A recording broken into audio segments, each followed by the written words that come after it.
Olá, como vocês estão? Espero que estejam bem. Vamos dar início hoje a nossas aulas à distância.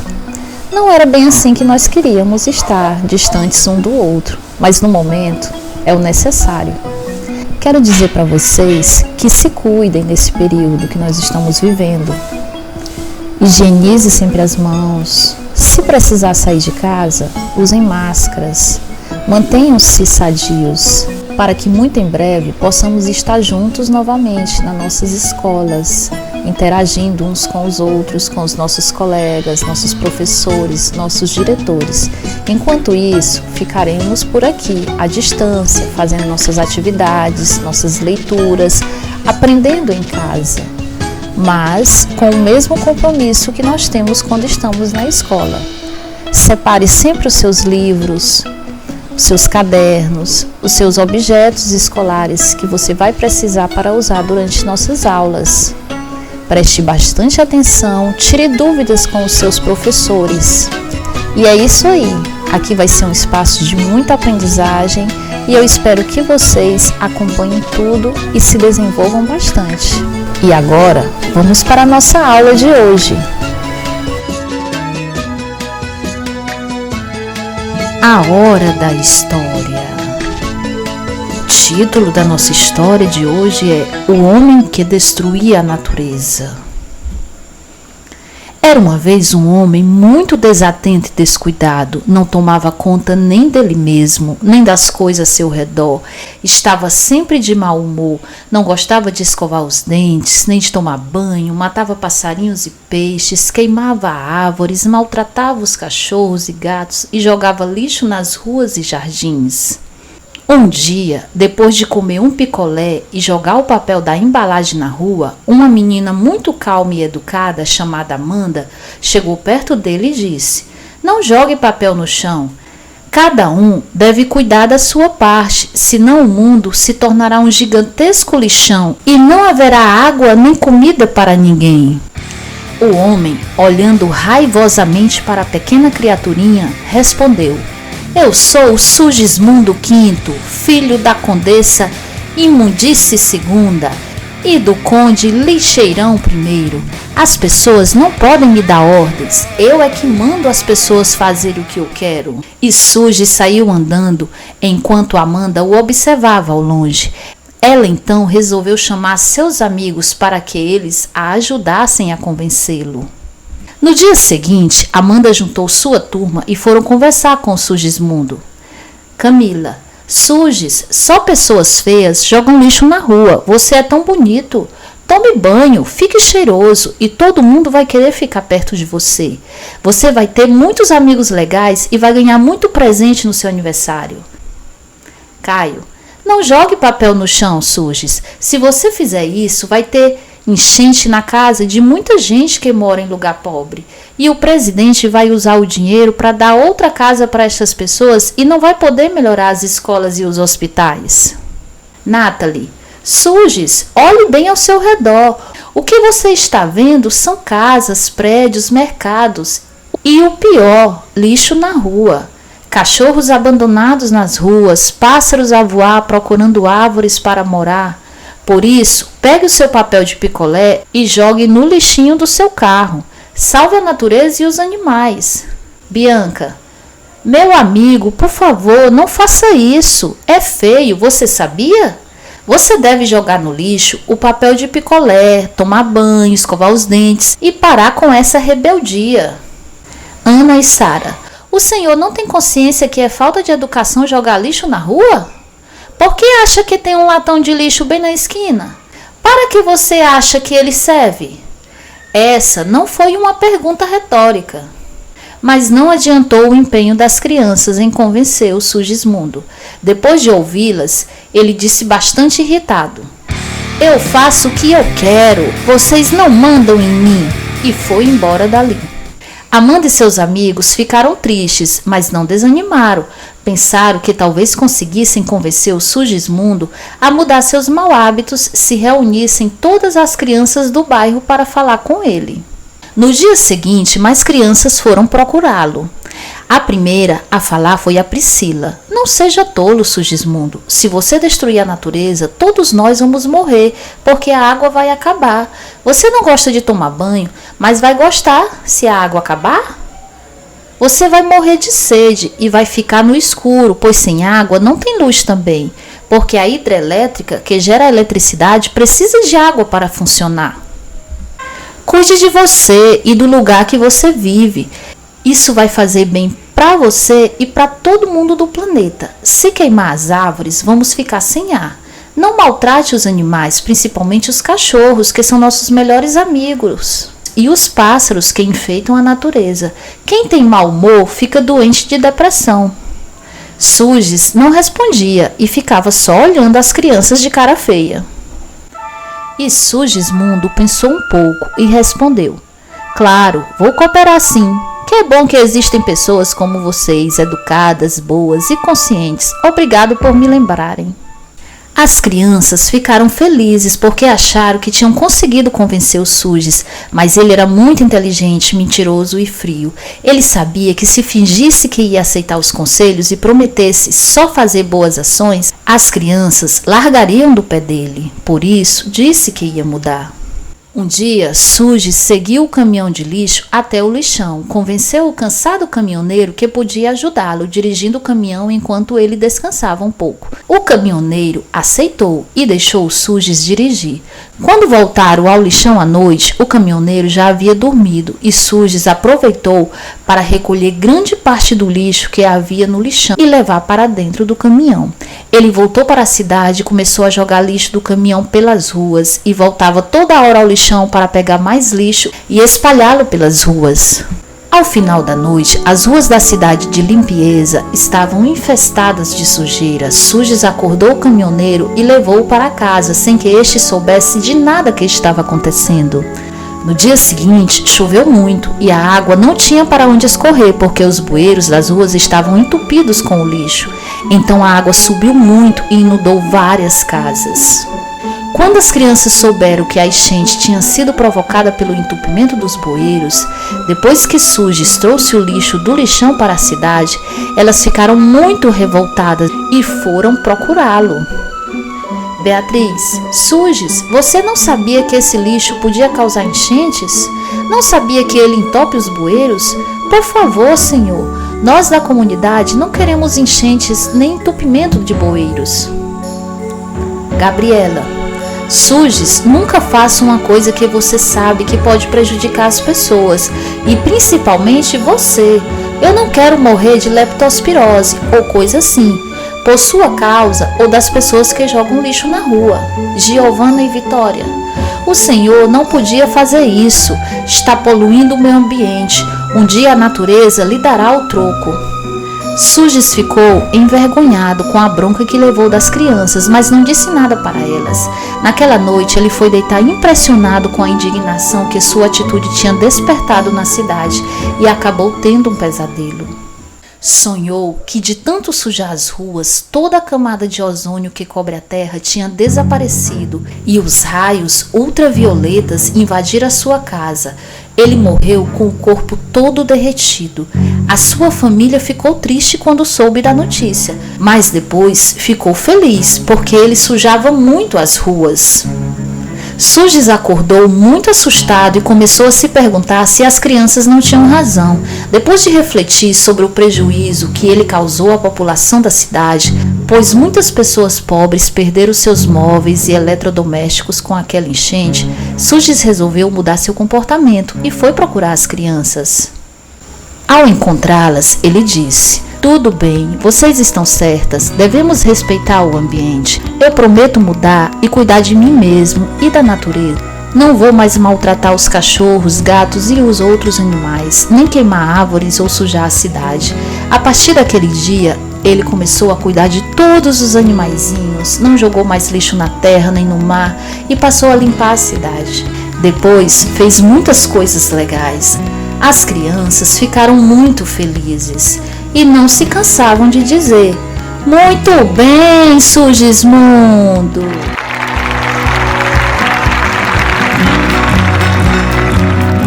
Em nossa aula de língua portuguesa de hoje, nós vamos falar sobre o gênero textual normas. Mas, antes de nós entrarmos em detalhes sobre este gênero, vamos relembrar o que são gêneros textuais.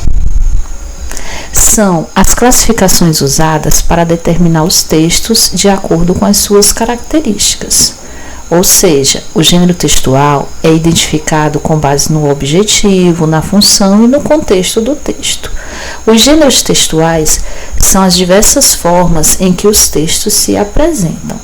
Esta apresentação pode ser usando apenas a linguagem verbal, as palavras, ou associando as linguagens verbal, as palavras, e a linguagem não verbal, as imagens. Vamos agora, para entendermos melhor, ver alguns exemplos de gêneros textuais diversos, analisar a sua finalidade, a sua estrutura, as suas marcas textuais, para que nós possamos entender melhor o que são os gêneros e as diferenças entre eles.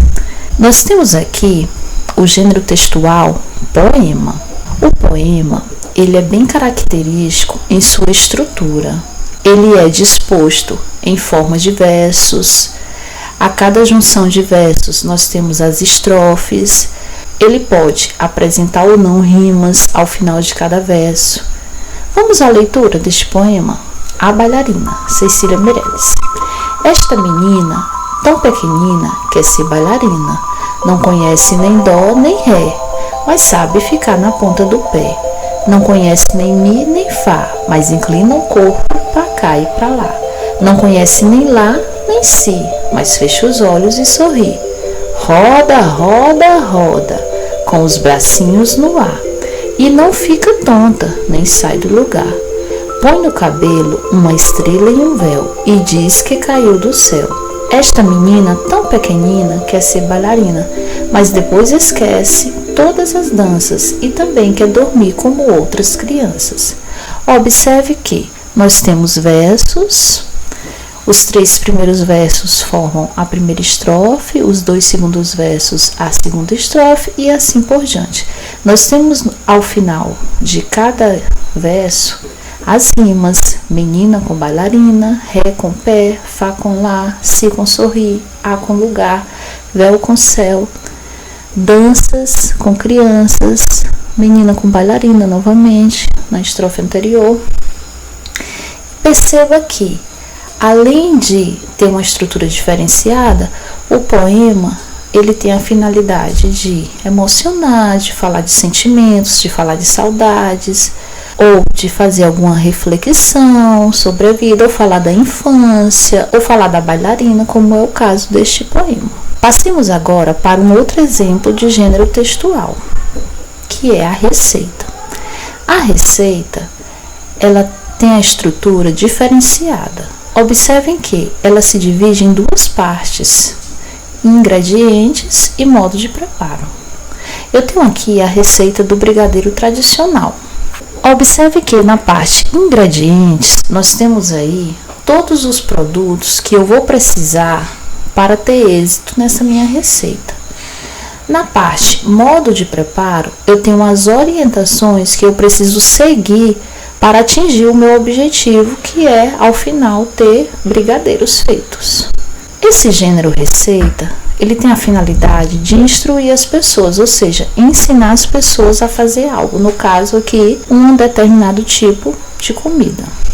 Totalmente diferente do gênero anterior, poema, que não tem a finalidade de ensinar, mas de emocionar principalmente. O próximo exemplo de gênero é a reportagem. A reportagem, que é um gênero jornalístico e pode ser publicada em jornais impressos ou jornal de papel, podem ser exibidas em jornais de televisão, em sites da internet. Aqui eu tenho um exemplo de uma reportagem impressa em jornal de papel. Observe que nós temos o título, que também pode ser chamado de manchete, nós temos o texto dividido em parágrafos, ordenado em colunas, trata um assunto de forma profunda, Quando você lê a reportagem, você vai ficar por dentro de muitas informações acerca daquele assunto que está sendo tratado na reportagem. Então, o objetivo da reportagem é informar. Nem é emocionar como o poema, nem é ensinar como a receita, mas é informar sobre determinado assunto. Nós temos aqui mais um exemplo de gênero textual, que é a tirinha. Vamos ler. O que é isso, Cascão? Estou fazendo contas. Olas, essas contas dão para fazer na cabeça. E aí no terceiro quadrinho nós temos a demonstração de forma visual, porque não se usou palavras, mostrando como o Cascão entendeu a fala do Cebolinha. Acredito eu que você, que está assistindo a esta aula, deve ter achado engraçado. Por quê? Uma das principais finalidades da tirinha é causar humor, é divertir o seu leitor. E observem que a tirinha, ela tem uma característica muito diferente dos demais gêneros que nós acabamos de ver. Ela envolve dois tipos de linguagem: a linguagem verbal, que são as palavras, e a linguagem não verbal, que são as imagens. Então, a tirinha, assim como a história em quadrinhos, permite que você leia e que você veja a história ao mesmo tempo, o que faz esse gênero ser muito interessante e atrativo para as crianças, jovens e adultos. Depois de todas essas informações sobre gêneros textuais, sobre a diferença entre eles, vamos passar agora para o gênero que nos interessa na aula de hoje, que são as normas. Quando se fala em normas, qual é a primeira coisa que vem na nossa mente? Organização, leis, uma sala de aula comportada, alunos fazendo atividades, sentado em filas,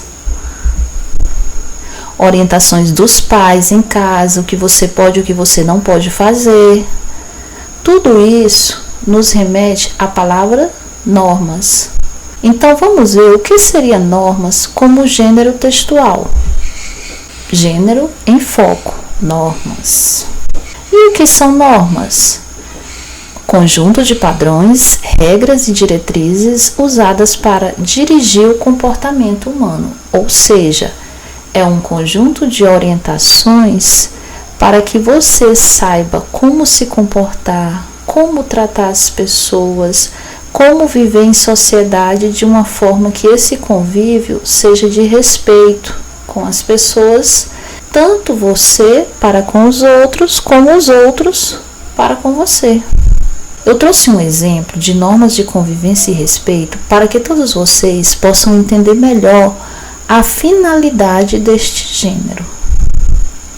Eu tenho aqui algumas perguntas e eu quero que vocês, junto comigo, aí da casa de vocês, construam respostas para estas perguntas. Vamos lá. Chegou? Cumprimenta. Seja educado com as pessoas. Já vai? Despeça-se. Recebeu um favor? Agradeça. Prometeu? Cumpra. Muito bem. Ofendeu? E aí, gente? O que vocês estão pensando aí? Qual seria a resposta? Desculpe-se. Exatamente. Não é seu? Peça permissão para usar, para pegar algo de alguém. Tem? Compartilhe. Você não tem? Não inveje. Fique feliz porque o seu amigo tem. Sujou? Limpe. Não gosta? Mas tem que respeitar. Respeite. Ama? Demonstre. Não vai ajudar? Também não atrapalhe. Quebrou? Conserte.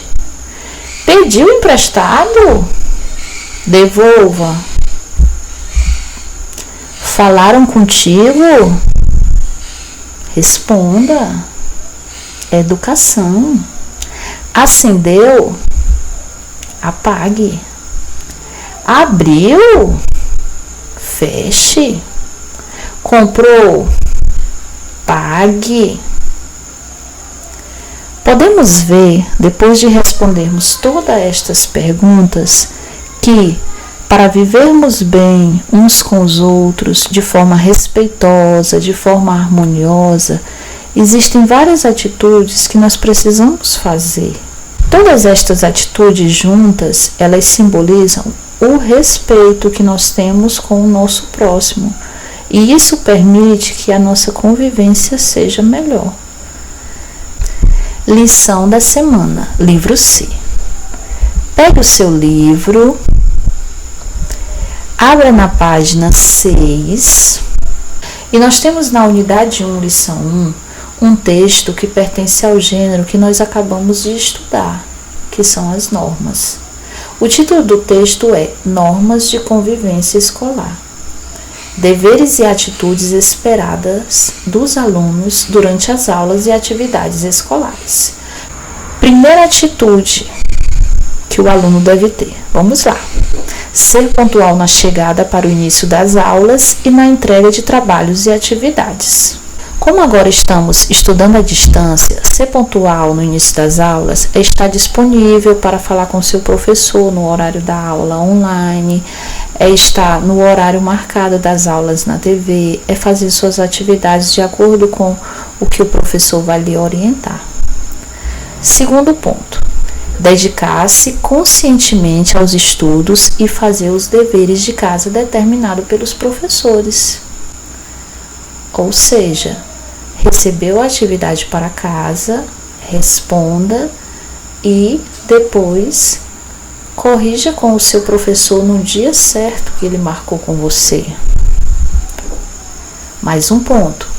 Ter atitude de participação durante as aulas, ouvindo com atenção e respeito as reflexões feitas pelo professor e pelos colegas, pedindo a palavra sempre que quiser opinar. Ou seja, os alunos não podem falar todos de uma vez. Precisa pedir a palavra para que cada um possa ter sua vez de falar, para que não vire uma bagunça a aula, que vai atrapalhar a aprendizagem de todos, se isso acontecer. Aproveitar ao máximo o tempo das aulas para o desenvolvimento das atividades escolares. Não deixar para fazer as atividades depois, fazer no horário da aula. Contribuir para criar um clima de fraternidade, paz, colaboração, respeito e participação. O que quer dizer isso? Ter uma convivência boa com os amigos, não brigarem, não praticar bullying, não ofender os seus amigos, para que dentro da sala de aula o ambiente seja fraterno, ou seja, ambiente de amizade. Evitar atrapalhar a turma, prejudicar os colegas ou as atividades desenvolvidas. Este ponto é para aqueles alunos que atrapalham a aula com brincadeiras desnecessárias e terminam prejudicando a aprendizagem de todos. Sair da sala ou entrar em sala somente por motivos inadiáveis e com autorização prévia do professor. Para sair da sala é preciso comunicar ao professor e pedir a ele autorização. Porque a sala de aula precisa ser organizada, o foco da sala de aula precisa ser sempre a aprendizagem de todos. Não se ocupar durante as aulas com atividades estranhas às mesmas, ou seja, na sala de aula é apenas as atividades de sala de aula. Outro ponto, não mascar chicletes, chupar balas ou pirulitos durante as atividades escolares. Durante as aulas, não é o momento para isso. Os alunos devem deixar para mascar chicletes ou outras coisas durante a hora do intervalo. Respeitar a autoridade dos diretores, professores, especialistas de ensino e demais funcionários da escola, ou seja, respeitar todos os funcionários da escola. Observar e respeitar as normas de conduta compatíveis com os valores morais. Isso quer dizer o quê? Que eu tenho que respeitar as pessoas. Possuir e trazer para a sala o material necessário ao acompanhamento das aulas. Qual é o material necessário? Os livros, o caderno, o estojo com lápis, borracha, lápis de cor, para que você possa desenvolver todas as suas atividades sem problemas. Corresponsabilizar-se pela limpeza e conservação do ambiente, do mobiliário, de todo o material e dos bens de uso coletivo, ou seja, não sujar a sala, manter a sala limpa. Responsabilizar-se financeiramente pelos prejuízos causados em espaços e materiais da escola. Se você danificar algo da escola, uma cadeira, um armário, uma mesa, você tem que se responsabilizar financeiramente, ou seja, você vai ter que pagar. Usar o uniforme em todas as atividades escolares, inclusive na pesquisa de campo e dias de formação e convivência. O uniforme escolar é o que identifica o aluno, por isso é uma norma escolar. Tem que usar o uniforme para que você seja identificado como pertencente àquela escola, ok? Após a leitura do texto, eu vou deixar para vocês uma atividade de casa da página 7. Vocês vão transcrever para o caderno de vocês todas as questões que estão na ficha do texto. Questão 1. Copie a ficha no caderno e dê respostas completas. Letra A. Ao ler apenas o título, é possível saber o conteúdo do texto? Vocês vão responder no caderninho de vocês, escrever a pergunta e dar a resposta a esta pergunta. O que são normas? Para que elas servem? Então, de acordo com a nossa aula, o que você entendeu, você vai dar a sua resposta. Para quem foram escritas essas normas? Você vai analisar pelo título do texto para qual público estas normas foram escritas. Como o texto é organizado? Há uma parte principal? Explique. Então você vai dar uma olhada no texto de novo, uma lida desde o início e vai analisar como ele foi organizado, se foi em parágrafos, se foi em tópicos, se foi em versos, se foi em estrofes, se foi em colunas. Analise. Se os itens forem trocados de ordem, há mudança no sentido do texto? O texto vai mudar o sentido se você trocar os itens de ordem? Por quê? Identifique no texto 4 atitudes que os alunos não devem fazer. Então, você vai procurar as atitudes que são negativas, ou seja, não se pode fazer. Quem deve cuidar da limpeza e conservação do ambiente, do mobiliário e do material de uso coletivo? Você vai encontrar essa resposta também no texto. Letra H. O que acontece se um aluno estragar uma carteira? O texto também contém essa resposta. Letra I e última. O aluno precisa usar uniforme quando não está na escola? Em que situações? Que situações ele precisa usar? O texto também traz esta resposta. Faça novamente uma leitura dele de forma bem atenciosa e você vai encontrar todas estas respostas no texto. Retomando nossa aula. Então, o que foi que nós vimos hoje nesta aula? Nós relembramos o que são gêneros textuais. E o que são gêneros textuais? São as classificações usadas para determinar os textos de acordo com suas características. Lembrando que essas características ou marcas textuais são bem distintas. O exemplo é um poema que tem estrofes, que tem versos, que tem rimas. Outro exemplo é a tirinha, que tem imagem e tem palavras. A receita, que tem 2 partes, ingredientes, modo de preparo e assim por diante. O que vimos também? Nós vimos gênero textual, normas. E o que são normas? É um conjunto de padrões, regras, diretrizes usadas para dirigir o comportamento humano, ou seja, são regras que nos dizem o que é conveniente fazer ou não, como eu devo tratar as pessoas ou não, como eu devo me comportar ou não. Tudo bem? Ficamos por aqui, espero que todos tenham aprendido bastante. Até a próxima!